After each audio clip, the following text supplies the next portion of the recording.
So this video, I'm going to show you how to go ahead and remove your pots. Those are the electrical components that are sitting in your guitar. They're basically your knobs. They're not your actual knobs. These are your knobs. This is the component underneath that those are actually working. And so these are actually foreign metric style. I don't know the exact measurements, but I want to say these are probably the 6mm stud style. So the process of getting these out is the same as it is getting any other pot out like this. There's simply a nut on this side. So 4 nuts. There is a washer under the nut, believe it or not, is just very, very small. So for me, you can use other tools for this. It is much safer to use a socket that is the right size. These are probably, I don't know, maybe 10mm. I don't have a 10mm handy, and honestly, most of us kind of lose our 10mm. And if you think you've got a 10mm, you can't find the stupid thing.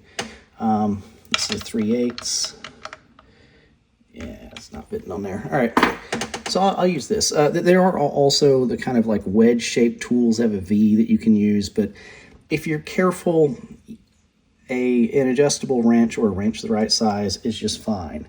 What you don't want to do is touch the surface of the guitar with it.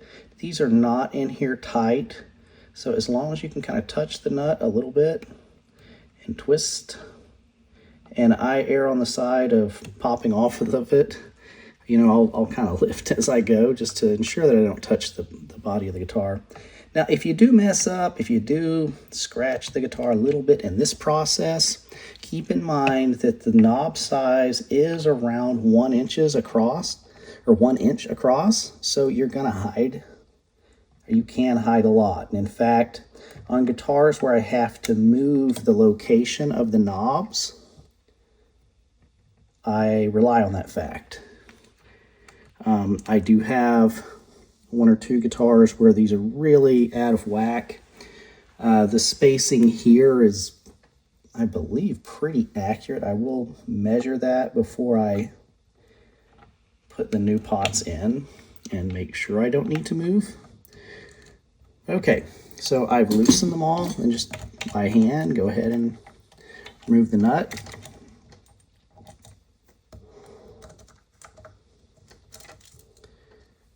I will take this time to go ahead and point out that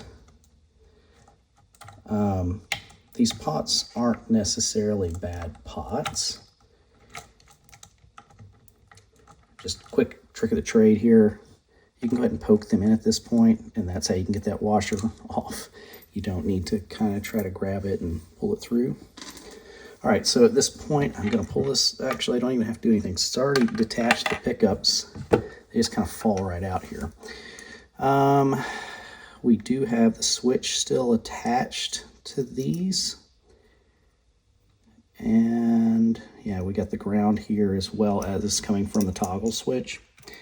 I'm going to be completely rewiring this guitar, and I will not be reusing these pots. So I'm just going to go ahead and snip the wire. I'll cut a fresh piece of wire, or a fresh end on the wire when I go to resolder.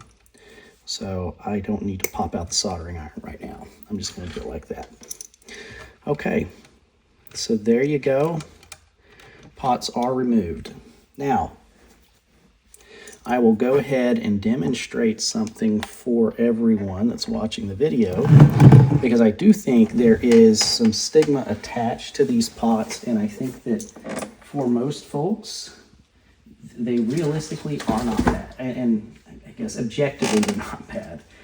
I tend to want US sizing just for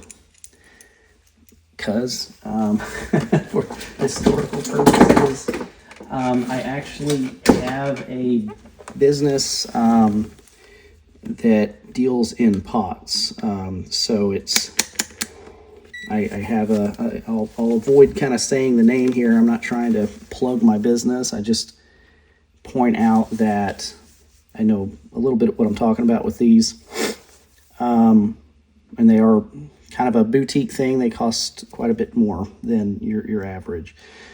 So for this, okay, just making sure that's not shorted or anything. So we can find out the value of the pot just by going end to end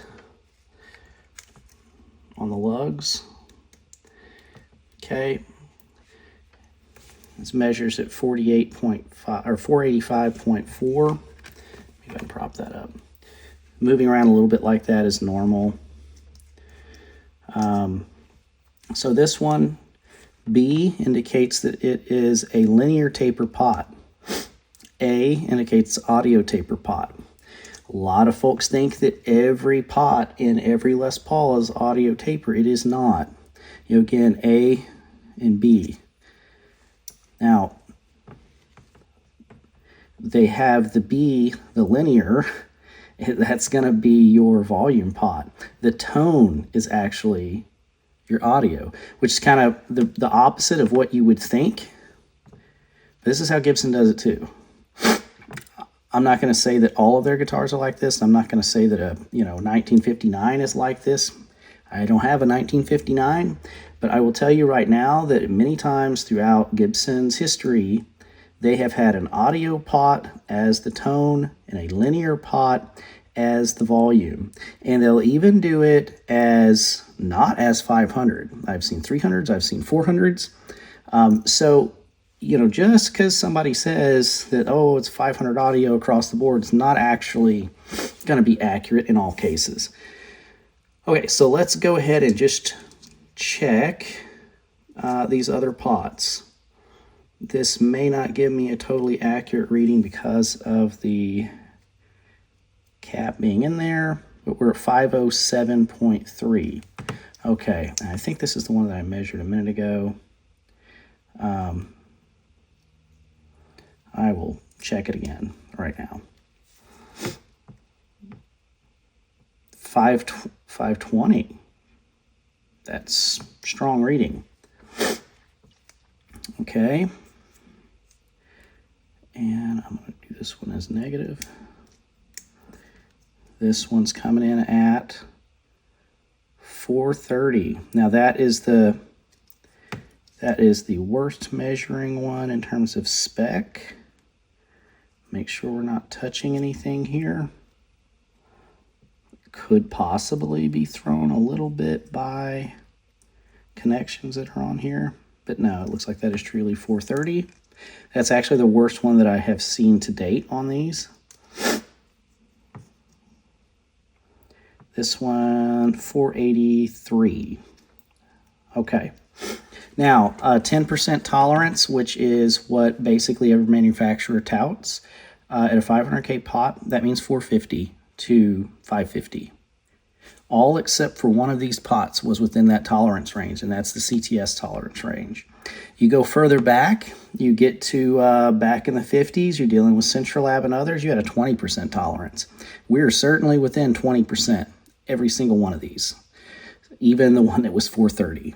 Okay, so these are not off spec. The 430, it's not within 10%, but none of these are problematic. None of these really had to be replaced.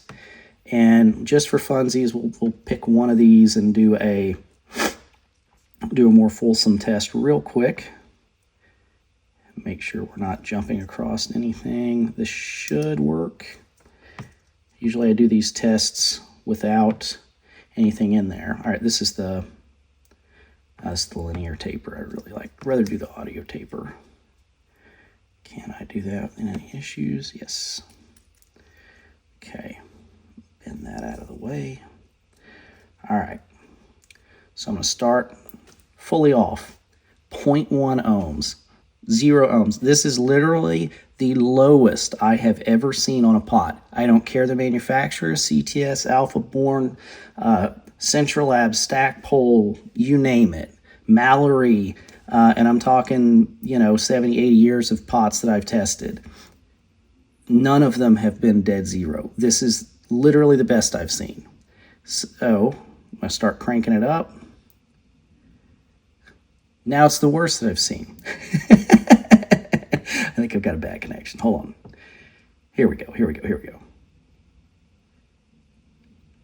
Okay, 4.3 ohms.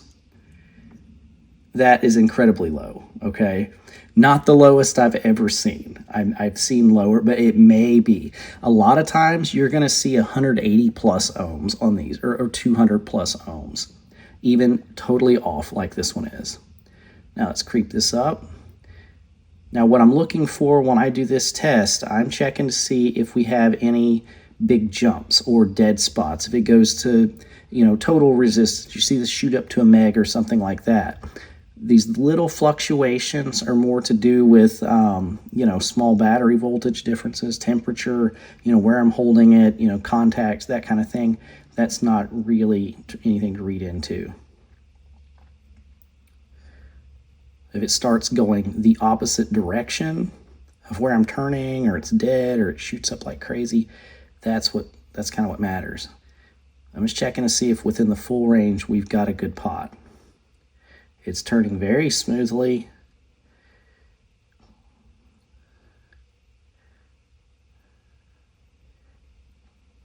And then we're in the audio, like the really tapered portion of the pot at this point.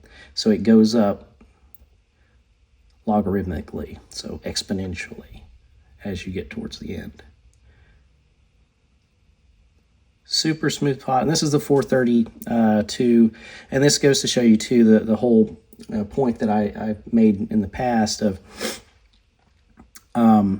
just turning pots. You're going to make them go up in value because these all rely upon a resistive layer. And again, I don't care the brand, I don't care the model. The more you turn this, the more you wear on the resistive layer, and thus that resistance goes up. It may take 10 years to see a meaningful difference, but it will happen. So apologies that this video has gone on a little bit of a rant, but I wanted to just kind of show people that, yes, I'm going to replace these pots, but I don't need to. And you may not need to either. You should definitely consider the reason that you're changing the pot. If you just want to, that's great. You just want to have the best components in it. That's also totally cool. But if you just are getting them because you think that what's in there is terrible and it's going to fail, I don't know that that's the best reason. The other thing that I want to point out is the capacitors. While the pots themselves are going to be the right spec and they're going to be pretty decent, you probably don't have to do anything to them, the capacitors are likely off value. So when you're dealing with a Les Paul style guitar, these should be around a 0.022 value. If you look up the code that's written on this 2A473J, Google that. Look at the capacitor that's in your guitar. Google that value. These aren't crappy capacitors. I mean, any of these capacitors are going to be fine. The problem is they're totally off spec. These are 0.046 or 47. That's Stratocaster, Telecaster. These are single coil capacitors. So what that means is your stuff is going to sound muddier as a result of these overvalued capacitors. If you leave these pots and just change the caps, don't even touch your pickups. You try that, it is going to be a much louder, open, airy sounding guitar than it would be coming from stock. I would suggest, if you're trying to save money, change those. That's going to give you your biggest bang for your buck. All right, rant over.